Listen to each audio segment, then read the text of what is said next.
le mouvement Jeunes sans frontières pour le développement du Togo JSFDT, de l'ancienne ministre des Armées, Madame Essosimna Niakad, ne connaît point de répit si on s'en tient au communiqué de presse en date du 25 août 2023 visé par sa présidente. Celle-ci persiste et signe qu'elle demeure l'unique présidente du mouvement. À travers cette nouvelle sortie du mouvement JSFDT, sa présidente Essosimna Niakad révèle au grand jour un certain nombre d'impostures visant à l'évincer de cette association dont elle est initiatrice. Elle rappelle que le dit mouvement a suivi régulièrement le processus légal de constitution d'association avec une assemblée générale constitutive le 26 mai 2019 avec un agrément du ministère de tutelle NE-0636/Mat-Cles-Gedlpap-Doka.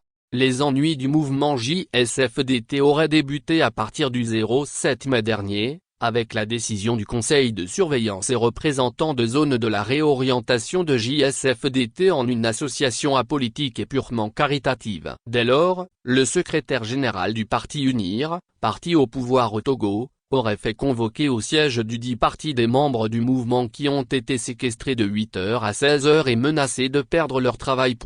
S'ils refusent de démettre leur présidente en la personne de Madame Essosimna Marguerite Niakad. Face au refus de ceux-ci de trahir le mouvement JSFDT, une pseudo-assemblée générale dite extraordinaire aurait décidé au mois de juin 2023 de l'exclusion de la présidente Madame Essosimna Niakad. Au-delà de cette imposture décrite comme une véritable escroquerie politique par le communiqué, une campagne de mise en place de bureaux de zone dans les préfectures du pays est mise en branle, le 19 août dernier dans les Lacs, les 25 et 26 août à Sotoboua. Le mouvement JSFDT dénonce les agissements de M. Essoana Batchassi, qui se prétend abusivement, dans une illusion et une illégalité totale, président du mouvement et se targue le luxe et l'audace d'attribuer la paternité des acquis et des réalisations de l'association JSFDT au président de la République, Forgnas BND et LR. L'ancienne ministre des Armées met en garde les imposteurs sur les actes posés sans légitimité et légalité.